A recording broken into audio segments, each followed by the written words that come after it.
(2013년) 봄은 레버쿠젠의 축구에 미친 사람들에게 잊을 수 없는 계절입니다. 시즌 중반까지도 역사상 첫 우승을 노리고 있었지만 1위와의 차이가 벌어지기 시작했고 1년 내내 가졌던 설렘은 올해도 역시나로 바뀌어버렸습니다. 그들에게 낯선 순간은 아닙니다. 그들의 아버지도 할아버지도 레버쿠젠의 우승을 보지 못하셨고 2위 자리에서 1위를 추격하던 장면은 평생 보고 자란 재방송이었습니다. 최종 성적표는 결국 3위였습니다.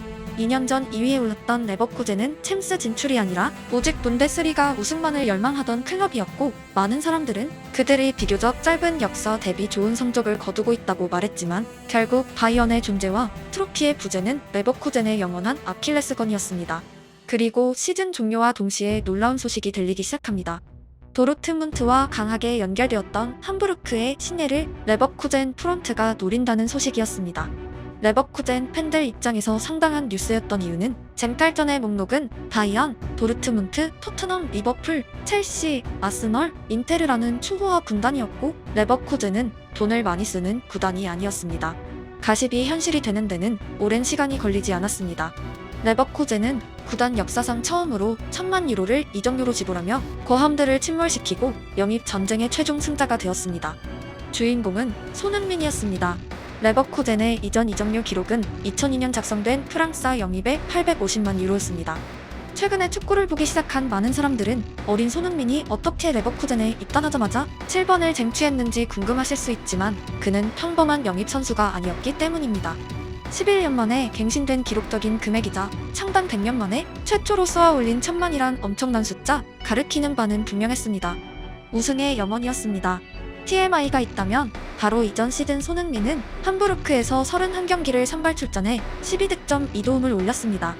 올 시즌 5대 리그에서 만 20세 선수가 두 자릿수 득점과 31경기에 선발 출전을 한다고 가정해보겠습니다. 다음 시즌 그의 행선지는 과연 어디가 될까요? 손흥민이란 이름과 그의 국적을 빼고 보더라도 해당 시기에 손흥민은 전 세계 어느 팀의 유니폼을 입게 되더라도 이상하지 않을 광속 출발을 알리고 있었습니다. 또래의 대부분이 주전 경쟁과 성인 무대 적응을 펼치던 시기에 유망주로 부르기 힘든 현재 진행형 활약을 보였기 때문입니다. 특히나 레버쿠젠의 눈길을 끌었던 결정적인 경기는 21라운드 함부르크와 당시 2위 도르트문트의 경기였고 손흥민은 2골을 터뜨렸으며 팀은 4대1 승리를 거두는 이변을 만들어냈습니다. 바이언과 도르트문트를 동시에 무너뜨려야 했던 레버쿠젠 입장에서 손흥민이 유망주가 아니라 검증된 선수가 된 이유이기도 합니다. 결과적으로 손흥민은 레버쿠젠에 트로피를 안기진 못했습니다. 이적 과정 또한 모두가 아시는 대로 잡음이 가득했습니다. 하지만 손흥민 영입이 레버쿠젠 입장에서 실패였던 것은 절대 아닙니다. 그는 87경기 29골 11도움이란 결과를 남겼고 더욱 중요한 것은 3천만 유로의 이적료를 남기고 토트넘으로 떠난 것입니다. 3천만의 숫자가 중요한 이유는 명백합니다. 손흥민 이전에 이적료 기록 보유자였던 프랑스는 독일 생활에 적응하지 못했고 특히 태도 문제가 이슈가 되었으며 최종적으로 250만 유로를 남기고 제1리그 가시화로 이적했습니다. 850만에 영입한 선수의 마지막은 초라했고 재정적으로도 엄청난 손해였습니다. 프랑스의 이적료 기록이 왜 11년이나 유지되었는지 충분히 납득할 수 있습니다. 그들의 영입 정책이 완전히 보수적 노선으로 공고해진 이유이고 유소년들의 성장에 더욱 주목한 11년이었습니다. 더욱 재밌는 것은 1998년 제오베르투 800만 유로 영입과 대성공 이후에 그들은 매년 이적료 파이를 키워가던 클럽이었습니다. 즉 영입이 성공하면 다음 해 더 큰 돈을 지불하고 실패하면 다음 해 주춤하는 그래프를 보이고 있었습니다. 그들은 기업이 운영하는 클럽이고 영입의 성공은 바로 다음 해의 도전 동력을 의미합니다. 그리고 실패는 누군가의 책임론과 운영 방향 선회라는 색깔이 분명한 클럽이었고 전형적인 회사들의 방식과 흡사합니다. 손흥민을 1,000만에 사와 3천만에 판매한 레버쿠젠의 영입 정책은 드라마틱한 변화의 계기가 되었습니다.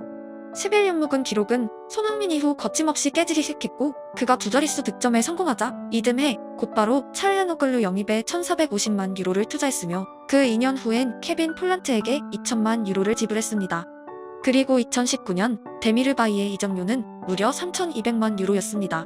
창단 후 1,000만 유로까지 109년이 걸렸지만 이후 3,000만까지는 고작 6년이 소요되었습니다. 레버쿠젠의 우승 이후 손흥민의 유니폼을 입은 팬들이 보였다는 기사가 있었고 그 또한 우승 역사의 일부라는 거대한 제목으로 송출되었습니다. 상당히 자극적인 제목이긴 하지만 그렇다고 완전한 가짜 뉴스로 보기도 어려운 이유입니다. 클럽이 우승하는 데는 5만 가지 요소의 화학작용이 필요하고 7번을 입었던 신기록 보유자의 발자취는 당시에는 미약했지만 돌고 돌아 제법 강한 바람이 된 것은 사실입니다. 특히나 레버쿠젠은 아스피린으로 유명한 제약회사 바이엘이 운영하는 클럽입니다. 구단의 메커니즘은 철저히 기업화되어 있고 운영 철학 또한 책임자들의 성향에 따라 극단적으로 바뀌는 구단입니다. 100년 넘게 돈이 아니라 육성으로 승부했던 클럽은 단 하나의 리그 우승도 차지하지 못했었고 반전을 이끈 최대 주인공은 부정할 수 없이 샤비 알론소 감독의 영입이었습니다. 그는 72억 원의 연봉을 받고 있고 유럽 전체에서 9번째로 높은 숫자입니다. 지금의 알론소를 보면 그 금액도 낮아 보이지만 레버쿠젠 프론트가 대단한 진짜 이유는 알론소의 바로 이전 경력이 소시에다드 B팀이기 때문입니다. 선수 시절의 명성은 설명이 필요 없지만 레버쿠젠은 감독으론 아무것도 이룬 결과가 없는 초보를 영입하며 유럽 부위 몸값의 감독으로 만들었고 알론소는 프론트의 무조건적 믿음에 보은하며 창단 120년 만에 첫 우승을 안겼다는 동화 같은 스토리입니다. 레버쿠젠 팬들의 눈물 또한 나름의 사연이 있습니다. 퀼른과 뒤셀도르프의 중간에 위치한 레버쿠젠은 독일의 주요한 도시들에 비해 교과서에서 자주 접하진 못하셨을 것입니다. 1800년대 중반까지 레버쿠젠은 버려진 땅이었기 때문입니다.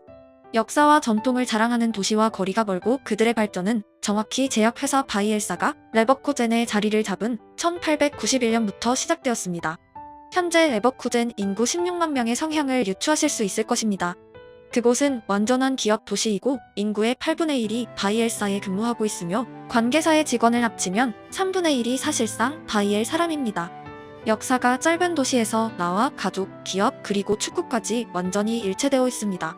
그리고 자신들의 클럽은 100년 내내 민헨이나 도르트문트 같은 역사와 전통을 자랑하는 거함들에게 침몰했습니다.